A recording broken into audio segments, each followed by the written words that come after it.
Channel. ఈరోజైతే మా mummy liver curry చేసింది. ఎట్లా చేసిందో చూసేయండి. చలో ఫస్ట్ అయితే 5 to 6 స్పూన్స్ ఆఫ్ ఆయిల్ వేసుకోండి. దాని తర్వాత సన్నగా కట్ చేసుకున్న ఆనియన్స్ వేసుకోండి.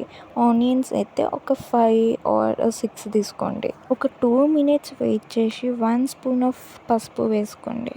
దాని తర్వాతనైతే 2 స్పూన్స్ వరకు ఉప్పు వేసుకొని దాన్ని మంచిగా కలుపుకోవాలి.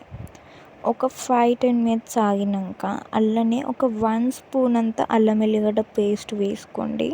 అది కవుసు వాసన పోయిందాకా కలుపుకోవాలి. ఇక ముందే లివర్ని కడుక్కోండి గైస్ మంచిగా. ఇక దాని తర్వాతనైతే ఆనియన్స్ మంచిగా ఫ్రై అయినాక ఆ లివర్ని తీసుకొని వేసేసుకోవాలి.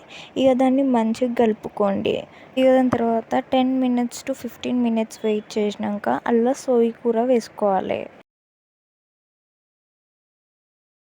ఇక దాన్ని కూడా మంచిగా కలుపుకోండి గాయ్స్.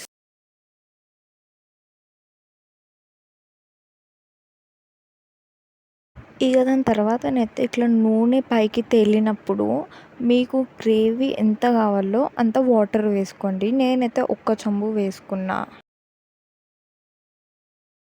ఇక దాని తర్వాతనైతే కుక్కర్ మూత పెట్టేసుకోవాలి. ఒక 9 to 10 విజిల్స్ పెట్టుకోండి. ఎందుకంటే అది పీస్ అనేది మంచిగా ఉడకాలి. సో అందుకే ఒక 9 to 10 విజిల్స్ పెట్టుకోండి. అప్పుడే పీస్ మంచిగా ఉడుకుతుంది. ఇక మొత్తానికైతే లివర్ కర్రీ అయితే రెడీ అయిపోయింది. ఇదైతే మన తెలంగాణలో మస్తు తింటారు పూరితోటి అయితే మెయిన్గా.